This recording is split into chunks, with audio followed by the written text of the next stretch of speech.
Welcome to the deep dive. Today we are digging into the JLL Prime Central London report for Q2 2025. Yep, the PCL market. Exactly. Yeah. An area from, Mayfair out to Nine Elms that's usually so resilient, but the headlines right now look a bit scary. You do.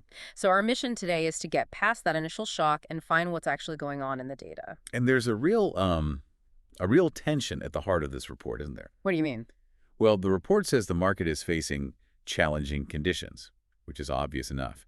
But it also says transaction activity is, and I'm quoting here, busier than some of the headlines would suggest. Right. How can a market be busy when prices are tanking? That's the puzzle we're trying to solve today. Exactly. Okay, so let's start with the hard reality, because this JLL index does not pull any punches. No, it doesn't. We saw way fewer sales in Q2 this year compared to last, and the number that really jumps out is the price decline, a 4.4% drop. Wow, yeah, 4.4%. That is a very sharp correction. So what's behind that? Is it just the usual story about interest rates, or is something else going on? It's a bit more specific this time. Mm-hmm. The report really points the finger at high-level uncertainty over taxation. Okay.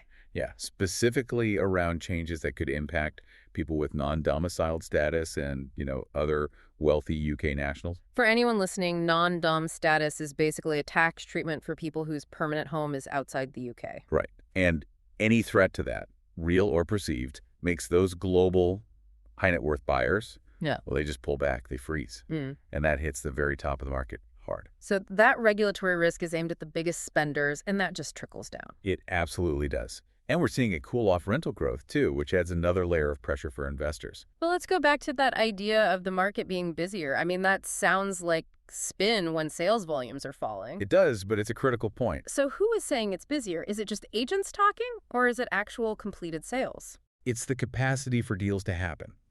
What's so fascinating is that despite these serious headwinds, the market isn't paralyzed. The key phrase from the report is that realistically priced properties continue to find buyers. And this is where it gets really interesting, because realistically priced doesn't just mean a small trim, does it? Not at all. We're not talking about a 1% haircut. We're talking about sellers who are accepting offers maybe 5%, even 10% below what they were hoping for just 6 months ago. The report even says these headwinds create opportunity. They do, especially for cash buyers. If you're a buyer who doesn't need complex financing, this kind of environment is, well, it's hugely favorable. And if you're a dollar-based buyer, for instance, with the strong dollar against the pound. Oh, that 4.4% price drop becomes an even bigger effective discount. This is a market that rewards liquidity and speed, not wishful thinking. Which brings up a good point. Where is this activity happening? PCL is massive, right? It covers everything from Mayfair to Canary Wharf.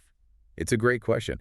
And no, the trends are not uniform at all. That's the real nuance here. So how does it break down?